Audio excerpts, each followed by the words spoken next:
Provavelmente essa semana toda, a posse do Donald Trump para parte dos noticiários mundo afora, inclusive aqui no Brasil. Uma situação chamou muita atenção: o fato do ex-presidente Jair Bolsonaro ter sido convidado e o ministro Supremo Alexandre de Moraes ter solicitado a prova de que ele foi convidado. O que chamou atenção?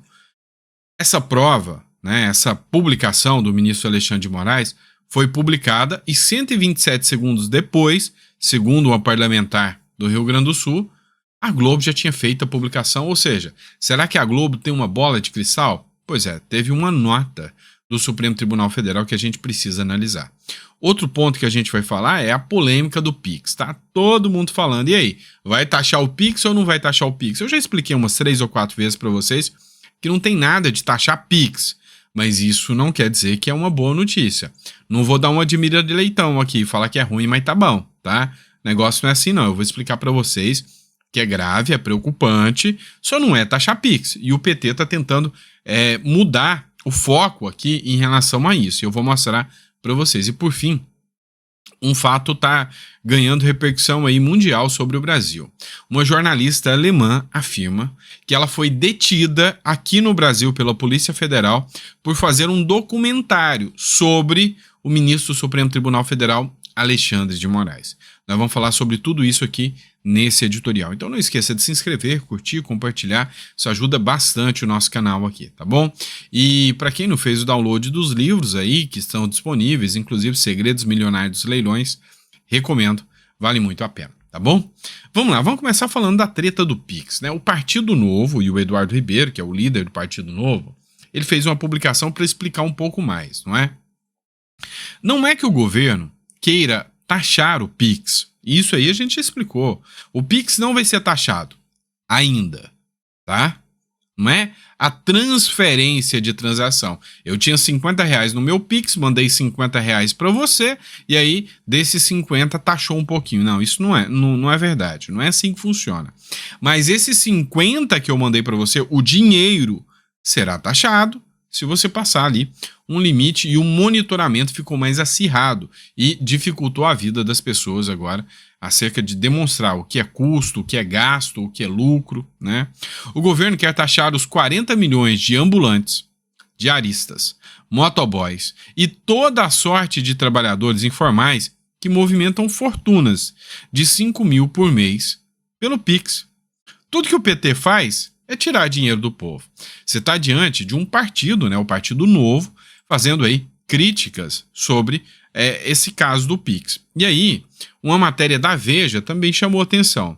Novas regras do Pix causam pânico entre os pequenos empresários. Há preocupação generalizada com o aperto da Receita Federal na fiscalização. Opa! Não era fake news essa história de que vai ser monitorado o Pix e o Pix vai estar no foco, né? Pois é, todo mundo está com pavor, apavorado, que a Receita Federal vai apertar a fiscalização como nunca. Se você achava, né, e o discurso, bonito o discurso dos comunistas, não, relaxa, não é o cara do Renegade que a Receita Federal quer pegar, não. Não é você pobrinho que ganha menos de 20 mil, 50 mil por mês, você ainda é pobre. Relaxa, não é você que a Receita quer pegar. Pois é, será que não? Vai pegar todo mundo, não adianta. Ah não, mas a Receita já fazia essa fiscalização. Sim, tá? Fazia essa fiscalização, era bem mais burocrática, e agora com o Pix, meu irmão, a Receita meio que vai automatizar isso aí, vai sair notificando gente à torta e à direita. Segredo, se você é advogado ou contador, boa hora para você ganhar dinheiro, porque o que vai ter de gente que foi notificado, que vai ter que fazer defesa, justificando que focinho de porco não é tomada, não vai ser um ou dois não, tá? Vai ser muitos. Imagina, você que tem aí, sei lá, vende bolo no pote, né? Você, cidadão que vende brigadeiro, compra o seu brigadeiro a R$4 cada brigadeiro, vende a R$7, ganha R$3 por brigadeiro e vende aí 100 brigadeiros por dia, 300 por dia, olha que maravilha, né? Cada 10 dias você já embolsou 3 mil. Há 20 dias, 6 mil, opa, já está monitorado. E aí está tudo monitorado, não é só os seus 1.000 a mais, está tudo monitorado.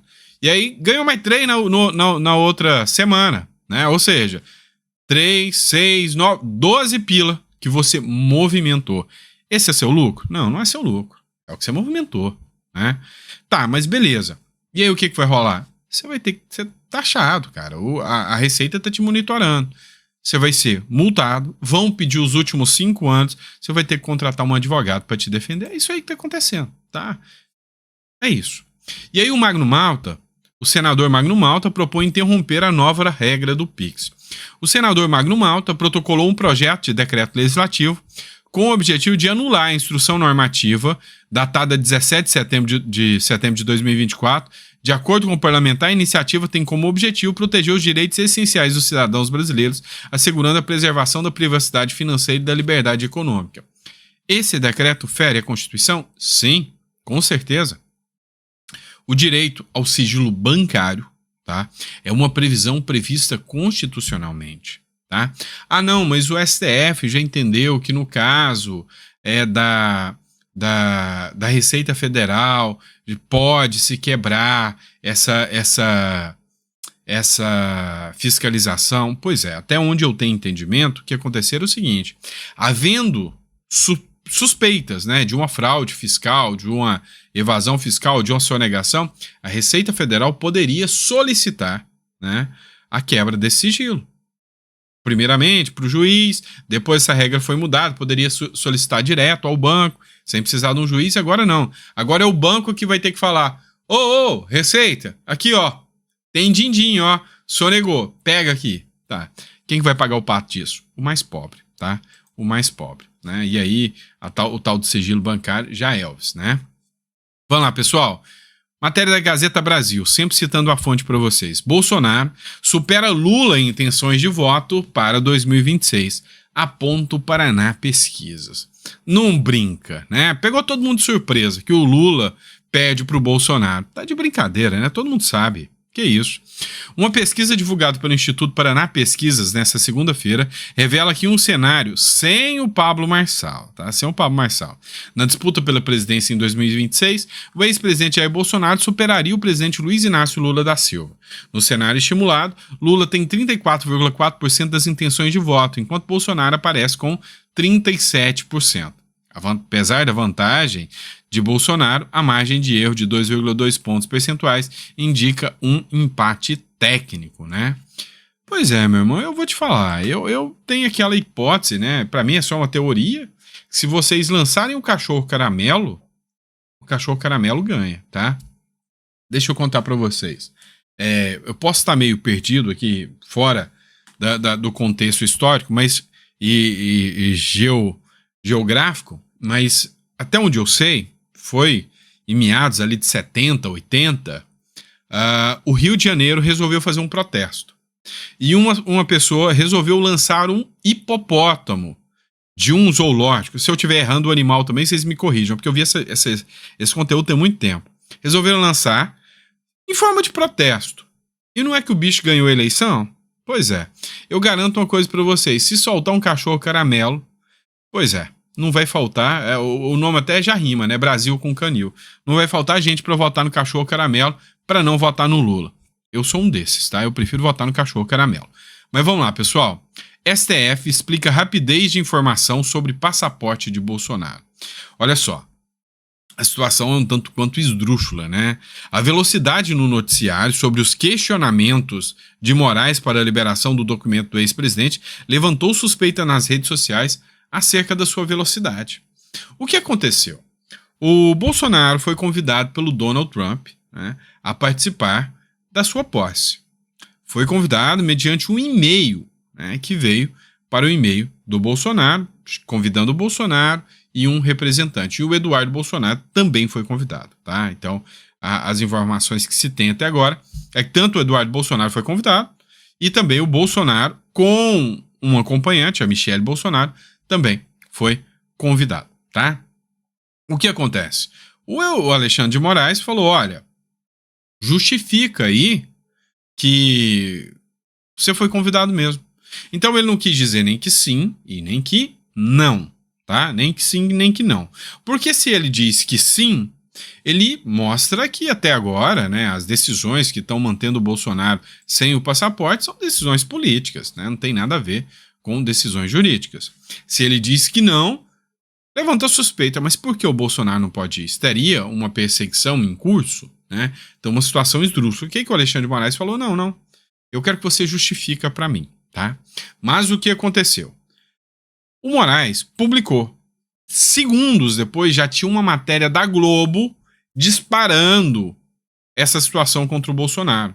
E aí o pessoal começou a questionar, mas peraí, ou o pessoal da Globo tem bola de cristal, ou alguém tá vazando informações do Supremo Tribunal Federal. Ou talvez tenha até uma âncora lá que fica com o celular, assim, recebendo mensagenzinha de emoji dos ministros do Supremo Tribunal Federal. Talvez isso exista, né? O Supremo falou que não, que ele tem a própria postagem, ele é muito atuante nas redes sociais, que ele posta de imediato, a própria imprensa oficial do STF publicou minutos depois, e que quando ela manda para a imprensa oficial, tem as empresas, né, as empresas de informação que são cadastradas também que recebem a informação imediatamente. Convenceu alguém? Eu acredito que não. Vamos lá. O Eduardo Bolsonaro fez uma publicação e pega o fio da meada da última notícia, né, do vazamento de informação imediata, né? Olha só. Jornalista alemã é detida pela PF após tentar entrevistar Alexandre de Moraes. O Eduardo Bolsonaro escreveu o seguinte: gravíssimo. Jornalista alemã Vicky Hitcher está fazendo um documentário sobre a liberdade de expressão no Brasil e queria entrevistar o Alexandre de Moraes. Ela acabou sendo detida no aeroporto de Brasília, acusada de falsamente entrar ilegalmente no Brasil. Isso também ocorreu com o jornalista português Sérgio Tavares, o que mostra que há provavelmente um modus operandi de abuso de poder, algo institucionalizado no Brasil que precisa ser corrigido. Alguns dizem que no Brasil há lei, mas no Brasil o que há é uma ditadura. São palavras do parlamentar, do deputado Eduardo Bolsonaro. A Pleno News chegou a fazer uma matéria. Eu ia colocar o vídeo da jornalista, tá? A Vicky Hitcher, só que o vídeo é extenso, é em inglês, eu teria que ir fazendo a tradução para vocês, a legenda está muito pequenininha, quase ilegível, então não vou colocar. Eu prefiro ler a matéria do Pleno News, que ficou muito bem feita aqui. Tá? O Lawrence Maximiliano, que fez a publicação, ele escreveu o seguinte: jornalista alemã é atacada pelo regime Lula Moraes. Vicky Hitcher é produtora do documentário Fora Moraes, que expõe a atuação e o abuso de poder no judiciário brasileiro, né? O Ayatollah da Justiça, ele foi bem crítico aqui na matéria, tá? O Ayatollah da Justiça brasileira, Alexandre de Moraes, vai virar documentário. Com o título Fora Moraes, a luta do Brasil pela liberdade, os crimes e arbitrariedades do ministro serão expostos em forma de roteiro investigativo. A jornalista investigativa independente alemã, radicada nos Estados Unidos, Vicky Hitcher, que está produzindo um documentário sobre a censura no Brasil, foi intimada pela Polícia Federal quando deixava o Brasil para os Estados Unidos. A Vicky está trabalhando no documentário Fora Moraes, a luta do Brasil pela liberdade, que narra a história de opressão e ameaças à liberdade de expressão no Brasil. O documentário revela a atuação do judiciário brasileiro e principalmente o abuso de poder do ministro do Supremo Tribunal, Alexandre de Moraes. A jornalista estava no Brasil para recolher depoimentos e solicitou uma entrevista a Alexandre de Moraes por intermédio de seu gabinete. Essa foi uma tentativa frustrada, pois o ministro é inatingível. O fato curioso é que, como o Vicky relata, cerca de 40 minutos depois de suas tentativas frustradas, a revista Fórum, olha a informação que eu te passei antes, a revista Fórum publicou um artigo difamatório rotulando-a como extremista de direita e bolsonarista, mesmo que ela seja alemã, não vote no Brasil e não tenha nenhuma relação com o país, e uma tentativa da Polícia Federal de confiscar o seu passaporte, alegando falsamente que entrou no Brasil ilegalmente, né? E aí tem um momento aqui que ele mostra a Vicky, né, entrevistando o deputado estadual Marcel Van Hatten, né? Deputado federal, pessoal, Marcel Van Hatten, para o documentário Fora Moraes, né? E aí aqui ela fez uma publicação, né? agradecendo a todos que se preocuparam. Obrigado aos meus amigos do Brasil, agradeço todo o apoio e as mensagens sobre o meu vídeo denunciando como Di Moraes tentou me silenciar. Após 20 mil visualizações, meu vídeo foi censurado no Brasil. A Meta diz que foi excluído pelo criador ou colocado como privado, mas eu não fiz isso.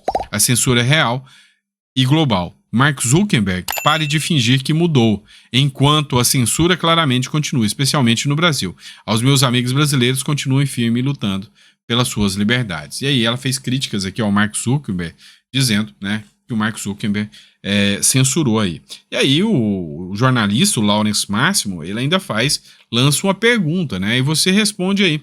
Alguém ainda tem dúvidas que estamos vivendo uma ditadura? Deixa a sua opinião nos comentários, né? Então, deixa a sua opinião aí. A foto aqui, né, do Lawrence Maximus, tem que dar o crédito aqui, dar o mérito, né? Citando sempre a fonte, né? Jornalista bem corajoso ao postar essas palavras. Depois disso, o que chama atenção é que o jornalista Glenn Greenwald fez uma publicação também, né? Sobre o caso Alexandre de Moraes e a posse do Bolsonaro, né, lá nos Estados Unidos. Ele escreveu o seguinte: Trump convidou o ex-presidente brasileiro Jair Bolsonaro para comparecer à sua posse em Washington, D.C., né? O principal censor do Brasil e, na verdade, seu rei não eleito, Alexandre de Moraes, já apreendeu seu passaporte como parte de uma investigação e provavelmente negará a permissão de Bolsonaro viajar. Pois é, né? Então, assim, é impressionante como que o Glenn Greenwald, né, um jornalista de esquerda, tá tendo mais peito, né? Ah, mas ele é americano. Não, mas tá tendo mais coragem de falar do que muita gente da direita aí, né? O cara... E a coragem que eu tô falando aqui não é a coragem vai ter uma ordem de prisão, alguma coisa nesse sentido. Não, ele é americano, tá lá nos Estados Unidos. Não é nesse sentido. A ordem que eu trago aqui para vocês é a seguinte: olha, você tem uma bolha, tá? Você vive numa bolha. Você seja de direita ou você seja de esquerda. Alguns conseguem romper a bolha, como eu acredito que eu tô fora dessa bolha, né? Mas alguns conseguem romper a bolha. E se você é um esquerdista, tá? Se você é uma figura que tá ali dentro da esquerda, defendendo pautas da esquerda e cresceu dentro da esquerda, você sabe que ao impor a sua opinião ou a sua verdade, como Glenn Greenwald, que antes de herói da esquerda, combatente do Sérgio Moro, passa a ser um combatente do herói da esquerda, o novo herói, o Alexandre de Moraes, ele passa a ser rechaçado, teve ameaça de morte, né? O próprio marido dele, que faleceu, ele foi atacado pela esquerda. Então é assim, você passa a ser atacado pela sua própria bolha, né? Não é à toa que ele foi embora do Brasil e deixou aqui o país, né? Então assim, você passa a ser atacado pela sua própria bolha. E isso, né? Fazer esse ato de falar a verdade, mesmo sabendo que a sua bolha será a sua inimiga, é um ato de coragem, né? Então o Glenn Greenwald, nesse ponto aí, merece muito mais respeito do que muita gente aí que se diz de direita, não tenha dúvidas disso, tá? Vamos lá, pessoal. Última matéria que eu quero tratar com vocês, última não, penúltima. Matéria da Gazeta do Povo, ainda sobre o Supremo Tribunal Federal. Gilmar Mendes determina prisão domiciliar a mães. Presa do Perdeu Mané, tem 2 filhos, mas não teve direito não, né? O ministro do Supremo Tribunal Federal, Gilmar Mendes, determinou que o Conselho Nacional de Justiça faça mutirões carcerários para garantir a troca da prisão preventiva por domiciliar para mães de crianças menores de 12 anos de idade em todo o país. A decisão foi tomada no último dia 9, ao conceder um pedido de habeas corpus a uma mulher, mãe de uma criança de 4 anos, presa por 5 quilos de crack, embalados em pacote para o tráfico. Então vamos lá. Eu tenho uma mãe com 5 gramas de crack embalados em pacote para o tráfico. Ao analisar o caso, Gilmar Mendes citou que a decisão da segunda turma, que em 2018 deu a ordem para que todas as mulheres com filhos menores de 12 anos pudessem substituir a prisão preventiva pela domiciliar. O benefício só não seria concedido em caso de crimes praticados mediante violência ou grave ameaça contra seus descendentes ou ainda em situações excepcionalíssimas, as quais deverão ser devidamente fundamentadas pelos juízes que denegaram o benefício. Em seu despacho, Gilmar Mendes criticou o raciocínio limitado de alguns juízes ao esquecer que se levou a segunda turma do STF ao conceder esse habeas corpus coletivo. E aí entra a questão, né? Vocês devem lembrar da Débora, que é aquela menina que escreveu com... Aquela mulher, né? Mãe de 2 crianças de 12 anos, que escreveu Perdeu o Mané, algo que... lavável com água e sabão. Um batom não danificou a estátua a ponto de deixá-la inutilizável. Ficou demonstrado e comprovado que ela não adentrou no prédio dos 3 poderes, isso ficou demonstrado, a própria defesa falou. Então, assim, uma situação esdrúxula, né? Mas ela não pode. Quem vende crack pode, ela não pode, né? Vamos lá, matéria do antagonista. E o STF encontrou um limite? Olha só isso, né? Para quem aí não achou que não ia se assustar nessa segunda-feira, vai um susto para vocês. Fachin, o Edson Fachin, rejeitou uma ação do PDT para interferir na taxa básica de juros. Abre aspas. Não é papel do Poder Judiciário valorar juridicamente a execução de políticas macroeconômicas. Quem diria, hein? Vamos lá, vocês estão sabendo que a economia brasileira está indo, né? Se tornou um navio luxuoso. Meu irmão. A economia brasileira é um grande navio luxuoso, chamado Titanic, né? Ou seja, tem potencial, mas vai afundar. O que acontece? Pois é, a taxa de juros está estourando. A taxa de juros, né, é a taxa da remuneração. Quando a taxa de juros aumenta, quer dizer que eu preciso controlar a inflação. Então, como a inflação está estourando, a taxa de juros está subindo. O PDT, um gênio, né, com um J, entrou com a ação pedindo que o STF limite a taxa de juros na caneta. E aí a gente tem que dar parabéns pro Fachin aqui, ó. Eu acho assim, quando acertou, tem que falar que acertou. Quando errou, tem que falar que errou. Não tem que ser enviesado aqui, sabe, esconder as matérias. Não, tá certo, o Fachin atuou da maneira correta. E colocou o limite ali do Supremo Tribunal Federal, como diz o antagonista. O STF encontrou um limite, né? Falou, opa, mexer com a economia, essa eu não vou encarar, não. Pois é, né? Qual a sua opinião sobre essa decisão do Fachin? Coloca aí no comentário que eu quero saber, tá bom? E é isso, pessoal. Espero que vocês tenham gostado do nosso conteúdo. A gente volta daqui a pouquinho, mais um editorial para vocês, tá bom? Grande abraço e até a próxima.